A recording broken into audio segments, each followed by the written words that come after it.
guys, and welcome back to another episode of Change Wired podcast. My name is Angela Shurina. I'm your host. I'm your partner in change, personal and collective transformation, your master health executive, sleep, stress management, self-actualization coach, and just someone who's really passionate and obsessed with human potential and doing the best we can every day to grow, to improve, to live into that best version of ourselves that maybe we never reach, but striving to get closer to it, growing into it. For me, I find this process incredibly gratifying and something that I'm driven by every single day with this question, like, what am I capable of in this life? And how can I tap into that every single day? And today, guys, we're talking about a very important subject for if you try to do your best to grow, to improve, to contribute, to create positive impact, to defy the status quo, to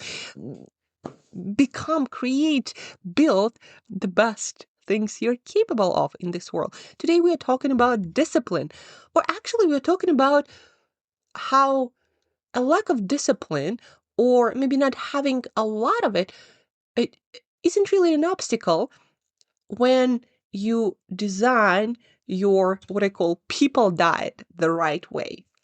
Here is what I'm talking about. So I just finished reading a book by Angela Duckworth. She is great researcher. I think she's so much more, actually. She is a best-selling author, and she wrote this book, Grit, I think like 10 years ago, and now she's coming back with another book, Situated, which is, I believe, maybe not completely different, actually.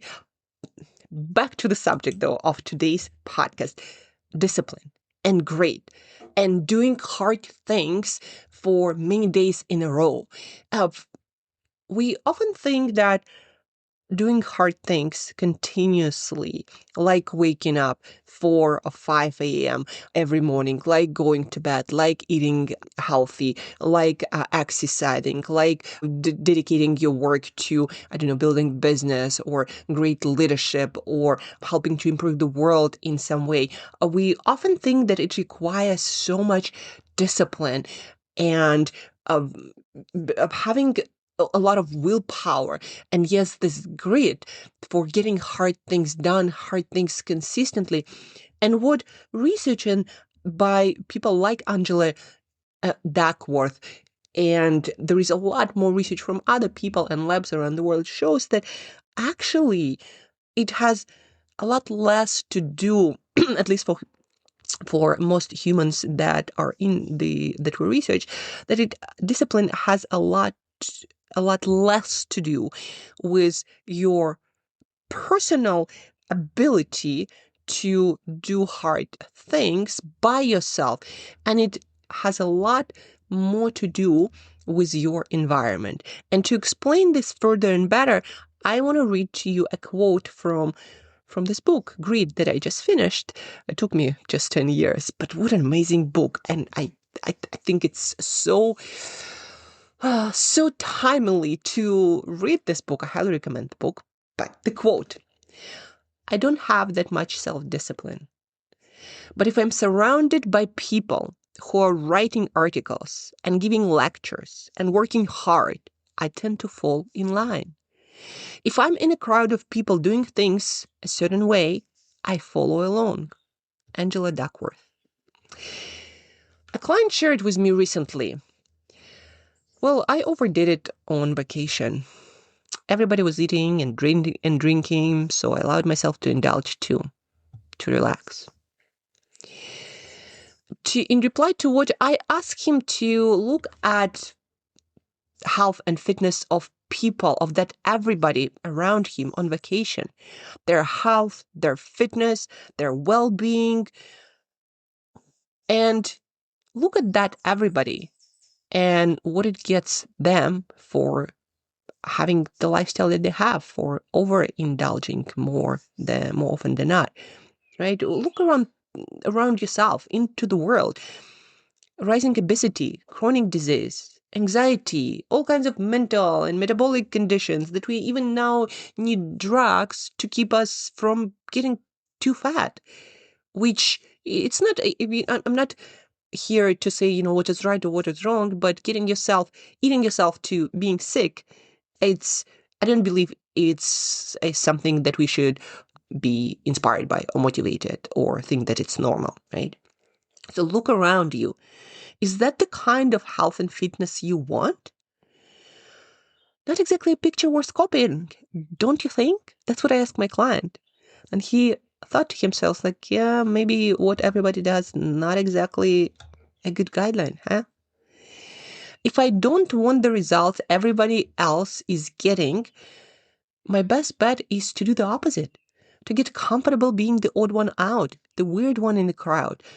That's how I raise my odds of getting what I actually want. When I see people in a restaurant and I see what everybody eats and orders and does, and what they get in terms of their health and fitness, I'm like, I don't think I want to fit in here. I'm a lot more comfortable of fitting out. And it works beautifully for fitness. And also it works just as well for career, business, money. Everybody does it is a great guideline for a tribe if you want what everybody gets in that tribe, right? And the beauty of our world today, you can choose your tribe not by your proximity, like physical proximity where you live, but psychological proximity. Like, are those the people that you want to be like? Do you want to get what they get? Here's how I learned to approach the things that ask more discipline of me, like not missing a workout in 26 years, even with injuries. The only time that I really missed a week of my workouts was when I was able to walk, literally. And as soon as I could, I did. And that was my workout, right? Or writing my blog for the past 801 days. Woohoo! Time to celebrate. The things most people don't do, the things that most people these days don't do and consider difficult, like eating well every day, holiday or not, like going to bed on time, weekend or not, like waking up before 5 a.m. on the weekend and not numbing my stress with a glass of wine. I designed my life on purpose so that who I follow, my tribe on social media, what I read, which podcast I listen to, who I interact with daily, who I compare myself to, are the people who've already chosen the path that leads where I want to go, to the person I want to become. Take my writing at 5 a.m., which, by the way, right now it's 6:30 and I already did my writing, talked to my sister back in Russia, and podcasting right now, right? And I would probably do it early if I didn't talk to my sister. But anyhow, so 5 a.m. every single day, writing. Sounds like a lot of discipline. Until I tell you, I'm just following my tribe. Seth Godin, a man I associate with so much. I had luck to work with him once even.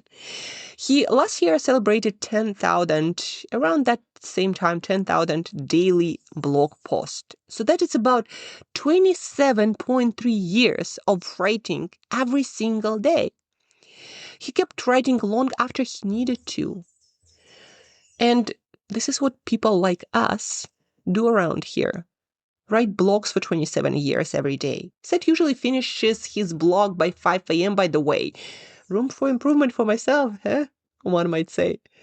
So I follow along. Because I like where it takes people, the makers, the doers, the ones who stick with that for the long haul.